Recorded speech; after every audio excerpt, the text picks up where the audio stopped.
tentu pengaruh pandemi COVID-19 itu dirasakan bukan hanya Indonesia, tetapi juga dirasakan oleh seluruh dunia, begitu ya.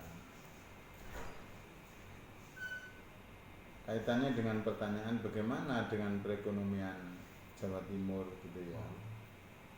Saya menganggap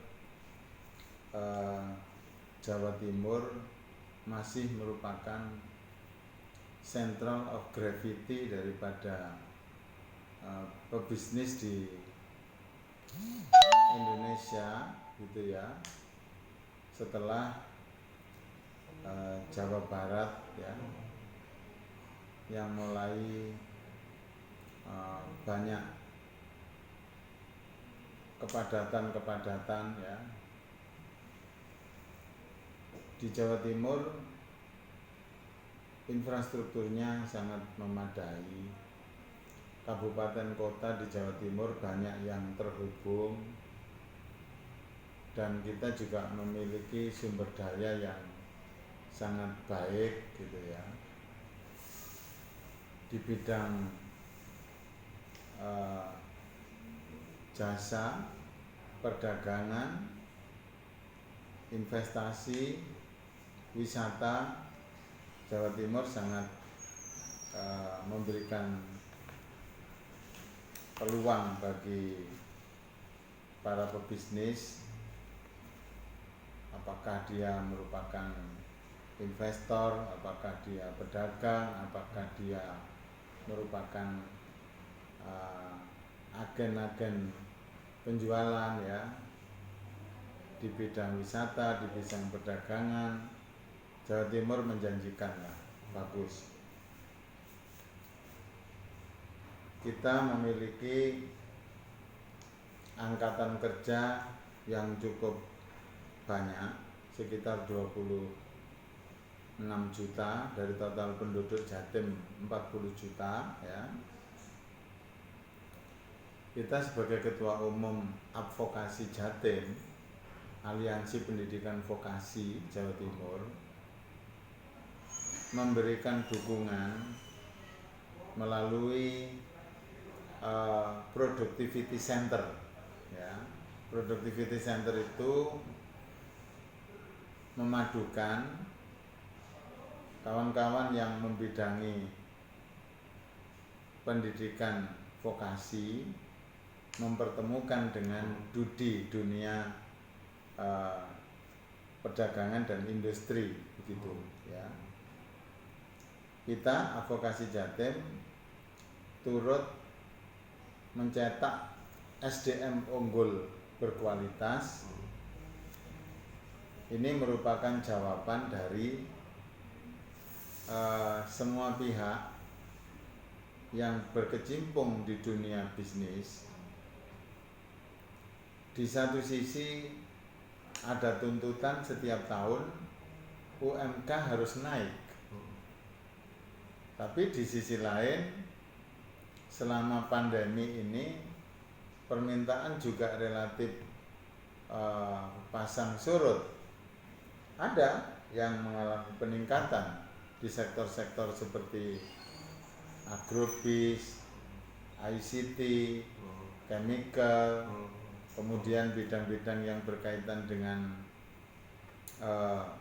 kesehatan, gitu ya, itu mengalami peningkatan. Ya, tetapi juga enggak sedikit yang mengalami dinamika turun karena COVID. Ya.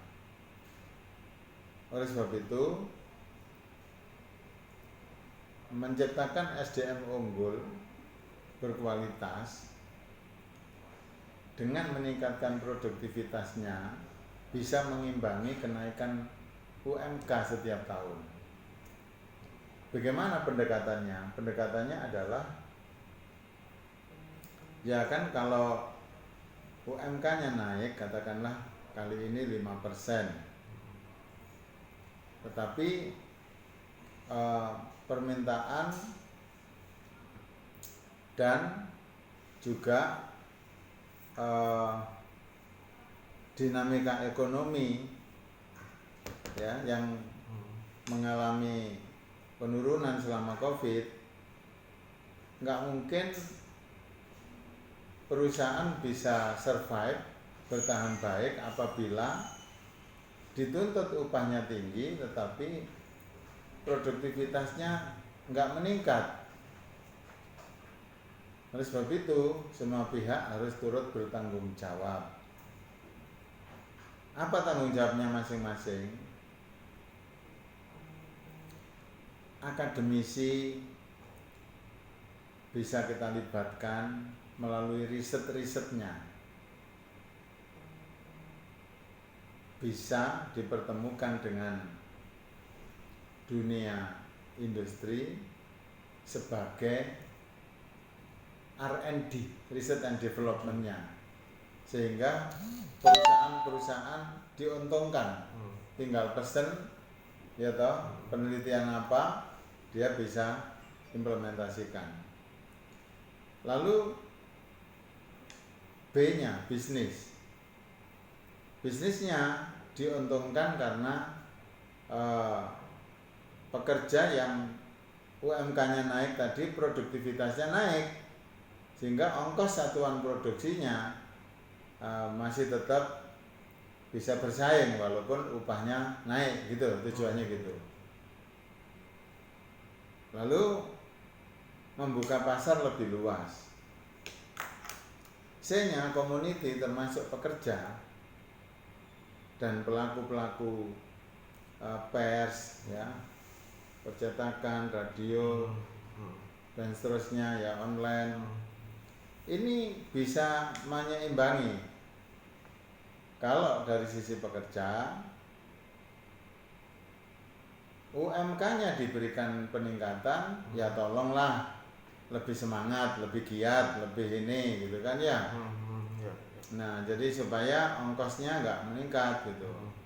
Kawan-kawan yang berkaitan dengan komunitas, mau LSM lah, mau media cetak lah, media online lah ya, semua itu bisa turut menggiatkan kegiatan-kegiatan yang positif itu bisa lebih disebarluaskan, yang kegiatan-kegiatan negatif dibantu untuk memberikan satu pencerahan gitu ya. Jangan terus dilakukan yang negatif itu kan begitu. Kemudian ABC ya. G itu pemerintah, government. Pemerintahnya melalui BLK yang ada di seluruh Jawa Timur bisa itu untuk digunakan sebagai sarana dalam melakukan training itu tadi. Training yang dimodified. Kalau dulu trainernya itu adalah dari pihak BLK saja ya.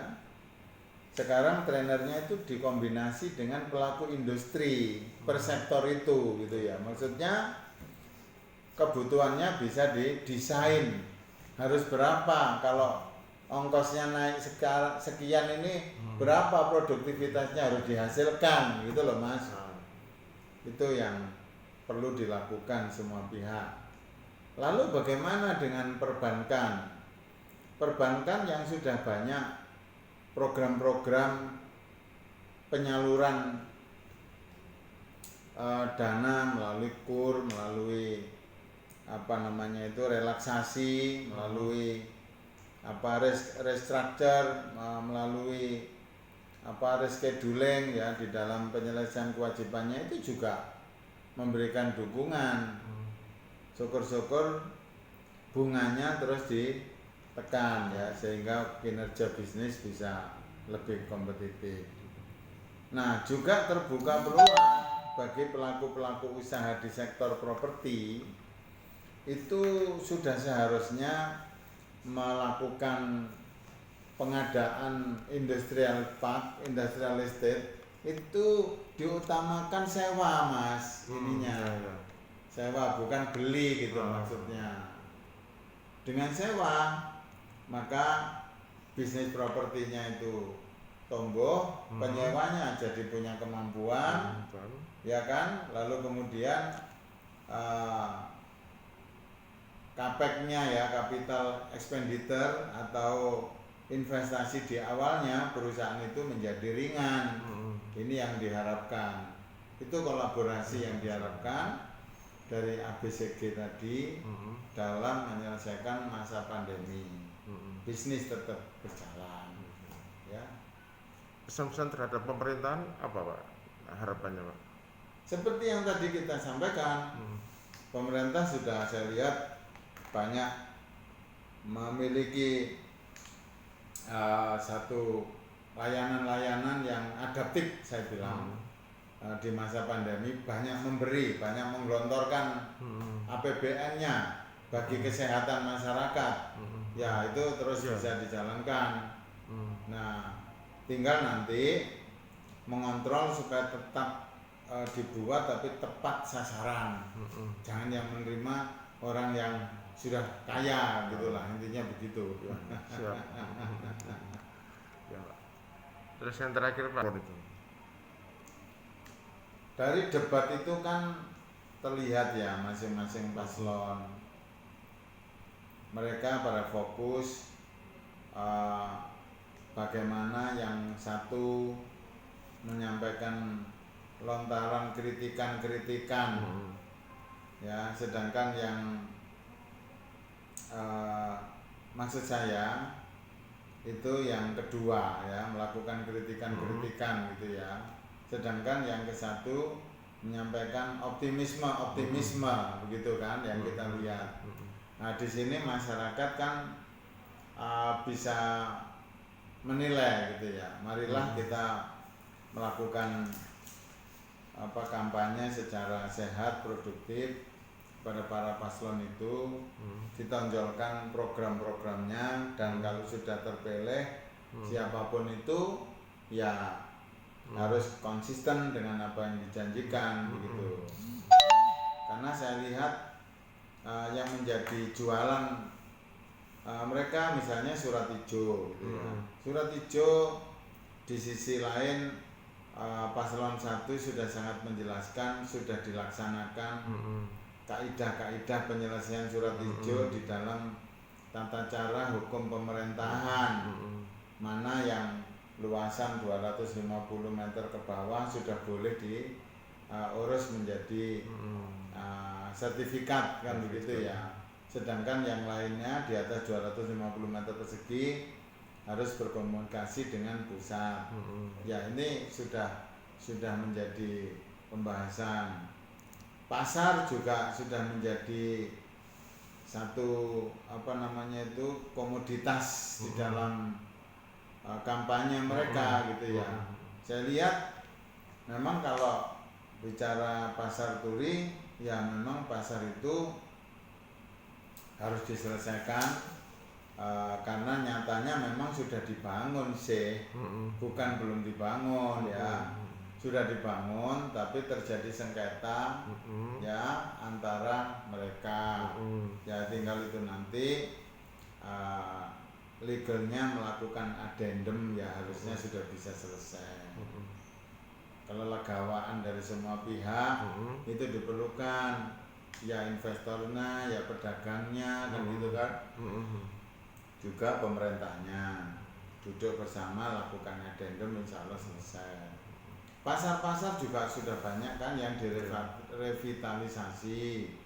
Ya, seperti saya lihat itu mulai DTC, tadi pasar Turi, juga ada pasar Tambak Rejo, ya Kapasan, pasar Kembang, dan banyak lagi pasar-pasar sudah direvitalisasi, termasuk disiapkan yang namanya PKL food court ya. Ya, tentu yang belum selesai ya harus dilanjutkan, kan begitu saja. Ya,